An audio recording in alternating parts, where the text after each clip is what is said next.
तो जैसे कि स्टूडेंट्स आपको पता है कि आपका जो CMA फाउंडेशन का एग्जाम है वो आने वाला है, बहुत ही नजदीक है अब, राइट। अगर हम देखें तो सिर्फ 2 months आर लेफ्ट। अब बहुत से स्टूडेंट्स ये जानना चाह रहे हैं कि मैम ये जो एग्जाम हमारा कंडक्ट होगा that is CMA foundation exam, तो इसका लेवल कैसा आएगा? क्या ये एग्जाम इजी होता है या ये एग्जाम मॉडरेट होता है या फिर ये एग्जाम हार्ड होता है या आप कह सकते हैं डिफिकल्ट होता है? जय Shri Shyam everyone, this is your educator Sakshi Dua welcomes you to CMA foundation grooming education. तो आज की ये वीडियो होने वाली है बहुत ही स्पेशल, क्योंकि आज की इस वीडियो में मैं रिवील करने वाली हूँ कि CMA फाउंडेशन का जो एग्जाम होता है उसका लेवल कैसा आता है। क्या CMA फाउंडेशन का जो एग्जाम है वो इजी आता है या CMA फाउंडेशन का जो एग्जाम है वो मॉडरेट आता है या फिर CMA फाउंडेशन का जो एग्जाम है वो डिफिकल्ट आता है। तो यहां पर बच्चों मैं आपको एक बात बताना चाहती हूँ। देखिए,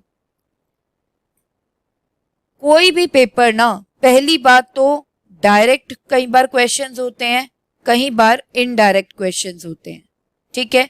और अगर मैं CMA फाउंडेशन की बात करूं, CMA फाउंडेशन एग्जाम लेवल की बात करूं, तो उसमें क्वेश्चंस कोई ज्यादा घुमा फिरा कर आपको नहीं दिए जाते हैं, सीधा क्वेश्चन पूछा जाता है और आपको आंसर देना होता है। बहुत ही सिंपल लैंग्वेज में आपको क्वेश्चन पूछा जाता है, क्वेश्चन को ट्विस्ट नहीं किया जाता है, बहुत ही डायरेक्ट वे में क्वेश्चन पुट अप किया जाता है। सो डायरेक्ट क्वेश्चंस होते हैं, तो यस हम बोल सकते हैं कि इजी होगा पेपर। लेकिन अब मेरी बात एक आराम से और अच्छे से समझना। क्या देखो बेटा, क्वेश्चन तो ठीक है डायरेक्ट आए, आपसे सीधा ये पूछा Who is the father of economics? ठीक है, Who is the father of economics? What is break-even point? What is break-even point?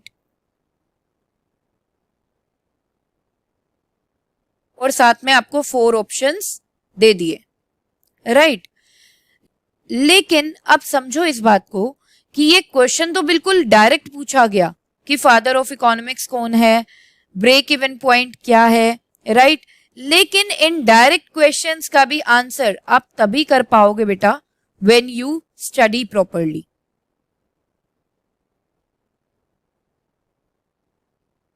जिस बच्चे ने स्टडी की ही नहीं है, जिस बच्चे ने स्टडीज बिल्कुल नहीं की है, डायरेक्ट बस पेपर देने बैठ गया है ना, उसको तो बेटा डायरेक्ट क्वेश्चन देखने के बाद भी पेपर क्या लगेगा कि पेपर तो डिफिकल्ट है, राइट। तो यहां पर मैं आपको बता दूं बेटा, ये पेपर डिफिकल्ट होगा या इजी होगा ये डिपेंड करता है आप लोगों के ऊपर। अगर आप अपनी स्टडीज बहुत अच्छे से करके जाते हो, डेफिनेटली आपको पेपर इजी लगने वाला है।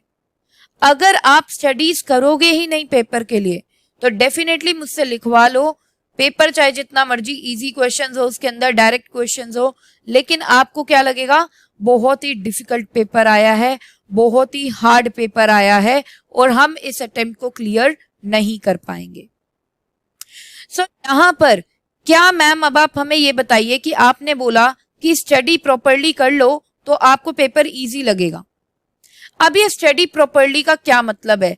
क्या हमें बहुत सारी बुक्स रेफर करनी होंगी CMA फाउंडेशन की स्टडी करने के लिए? क्या हमें 5-5, 6-6 बुक्स रेफर करनी होगी? तो नहीं बेटा, बिल्कुल भी नहीं। आपको सिर्फ एक बुक रेफर करनी है जो कि आपके ICMAI ने प्रोवाइड की है, यानी कि आपका मॉड्यूल। आपको सिर्फ मॉड्यूल ठीक से करना है। मॉड्यूल में जितने भी चैप्टर्स हैं उसकी कॉन्सेप्ट क्लैरिटी अच्छे से करो, ठीक है। MCQs अच्छे से देखो। मैं बता रही हूँ आपको, जो प्रीवियस ईयर का जून 2023 का एग्जाम था बेटा, एग्जाम पेपर था, चाहे आप मैच करके देख लेना, 90% क्वेश्चंस थे मॉड्यूल के बैक एक्सरसाइज के, और वो भी डायरेक्ट क्वेश्चन। तो इसीलिए बेटा मैं बोलती हूँ कि कहीं और भटकने की जरूरत नहीं है, कोई और बुक रेफर करने की जरूरत नहीं है, सिर्फ ICMAI का मॉड्यूल इनफ है। ICMAI के क्वेश्चंस इनफ है, ICMAI का मॉड्यूल इनफ है, ठीक है। लेकिन क्योंकि हमें क्वेश्चंस के लिए मैं मान सकती हूँ कि और प्रैक्टिस की नीड होती है, वैसे तो 90% क्वेश्चंस आपके बैक एक्सरसाइज जो है उनमें से आए हुए थे, मॉड्यूल में से, ठीक है। बाकी आपने क्या करना है, बिट क्वेश्चंस जो आपका इंस्टीट्यूट रिलीज करता है वो बिट क्वेश्चंस जरूर कर लीजिए, ठीक है। प्रीवियस ईयर पेपर्स जरूर कर लीजिए, प्रीवियस ईयर पेपर्स, ठीक है। तो बेटा कुछ तो पढ़ना तो पड़ेगा ही, तभी आपको पेपर इजी लगेगा, पढ़ोगे नहीं तो डिफिकल्ट लगेगा। तो आई होप ये वीडियो आपको समझ में आई होगी कि कभी भी कोई भी पेपर इजी या डिफिकल्ट नहीं होता, it is dependent on the student कि उसको वो पेपर कैसा लग रहा है। बहुत से पेपर देकर आएंगे बच्चे, ठीक है, CMA फाउंडेशन का पेपर देकर ही आएंगे बच्चे। आप में से आपके कुछ फ्रेंड्स ये बोलेंगे यार पेपर बहुत डिफिकल्ट था, कुछ बोलेंगे यार पेपर बहुत ही ज्यादा इजी था, कुछ बोलेंगे पेपर ठीक ठीक था, है ना। तो it is basically dependent on their preparation level कि उनको कैसा लगा पेपर। जिन्होंने स्टडीज बहुत अच्छे से की थी उनको पेपर इजी लगेगा, जिन्होंने स्टडीज ठीक ठाक की थी उनको पेपर मॉडरेट लगेगा, जिन्होंने स्टडीज बिल्कुल ही नहीं करी थी उन्हें तो डेफिनेटली डिफिकल्ट लगने वाला है पेपर। तो बेटा अब आप जान लो आपको पेपर कैसा लगना चाहिए। हर बच्चा चाहता है ना कि उसे पेपर इजी लगे।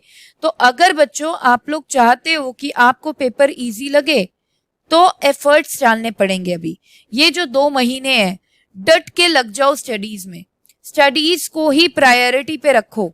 इंस्टाग्राम बाद में चला लेना, FB बाद में चल जाएगी, है ना, बाकी फ्रेंडशिप्स भी बाद में हो जाएंगी, लेकिन बेटा ये पेपर इसी बार क्लियर करना है और वो भी अच्छे स्कोर के साथ, है ना।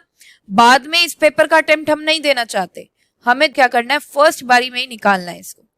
तो थोड़े से एफर्ट्स डालो एंड डेफिनेटली आप ये कर पाओगे, ठीक है। डिफिकल्ट नहीं है, आपको बस एफर्ट्स डालने हैं। तो यहाँ पर गाइस होप करती हूँ ये वीडियो आपको अच्छी लगी होगी। If you really feel that this video was really helpful then please like the video and subscribe the channel if you are new to our channel। क्योंकि ये चैनल बेटा आपकी जो CMA की जर्नी है उसको काफी आसान बनाने वाला है, क्योंकि इस चैनल पर आपको मिलने वाला है बढ़िया से बढ़िया content regarding the CMA foundation, ठीक है। सो यहाँ पर सेशन को एंड करने की इजाजत चाहती हूँ। मिलते हैं हमारे नेक्स्ट सेशन में। Till then bye bye, take care, जय श्री श्याम।